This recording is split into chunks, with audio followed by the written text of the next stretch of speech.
26 जानेवारी प्रजासत्ताक दिन हा दिवस आम्ही का साजरी करतो? 15 ऑगस्ट 1947 ला भारत देश स्वतंत्र झाला, परंतु भारताच्या स्वातंत्र्याला खरा अर्थ मिळाला तो 26 जानेवारी 1949 ला.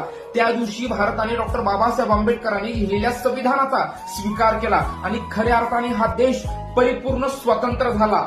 इथल्या पंतप्रधान राष्ट्रपतीला जर एक मत असेल तर रस्त्यावरच्या भिकाऱ्यालाही एकच मत आहे. राजा हा राजाच्या पोटातून नाही तर मतपेटीतून जन्माला यायला लागला. इथल्या प्रजेला वाटेल त्याची सत्ता स्थापन होऊ शकते आणि प्रजेला वाटेल त्याची सत्ता पडू शकते. म्हणजेच इथली सत्ता ही प्रजेच्या हातात आहे. म्हणून प्रत्येक वर्षी आम्ही जल्लोषाने हा दिवस प्रजासत्ताक दिन म्हणून साजरी करतो. आणि याच दिवशी पालकमंत्री येतात आणि ध्वजारोहण करतात, भाषण करतात. भाषणामध्ये प्रत्येक नेत्याचं, महापुरुषाचं नाव घेतात, परंतु डॉक्टर बाबासाहेब आंबेडकरांचं नाव घेत नाहीत.